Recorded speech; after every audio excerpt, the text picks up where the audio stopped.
Yes, be ready for the without full stop dictation. Start. 1,75,000 cases are pending in the Supreme Court alone as on December ending this year.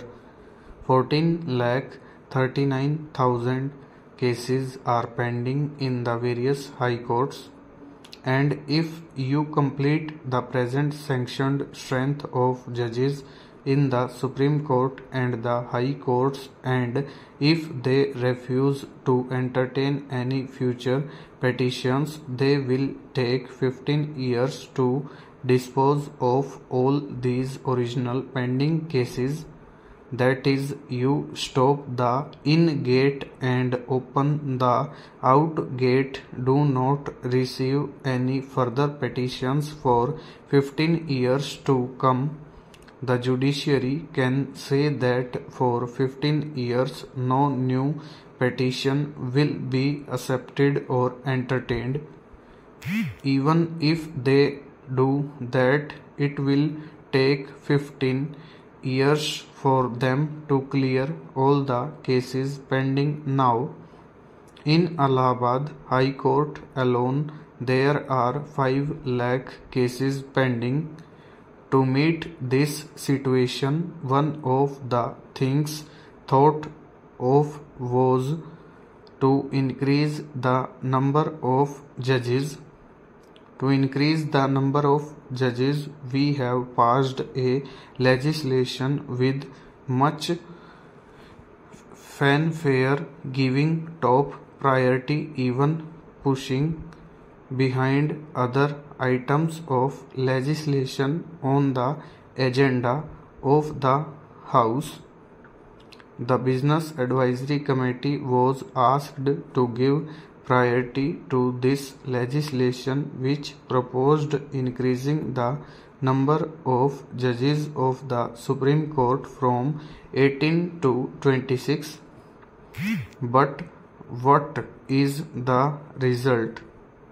Till recently, the number of judges in the Supreme Court, after increasing its strength to 26, was not even the original component. It was just 15. Having said that strength of 18 would not be sufficient, you sought priority for this legislation and increased the strength from 18 to 26.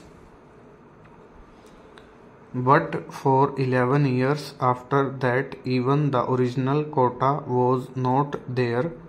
Here a word about the appointment of judges, etc.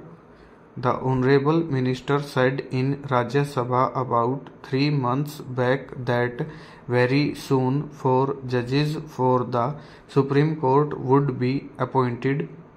I was present there when he said it, and so he won't contradict it. Sir, there is a contravention, and I will tell you what it is. In Andhra Pradesh, there is the High Court. Andhra Pradesh is a fairly big state with 42 members in the Lok Sabha and 18 members in the Rajya Sabha, altogether 60 members of parliament, and it is one of the big states. When there was one judge from the Andhra Pradesh High Court sitting in the Supreme Court, they used to say, "Let him retire and then we will appoint another judge." There is only one exception in the case of one person in these last 40 or 50 years, when a second man was appointed for 1 year as judge of the court.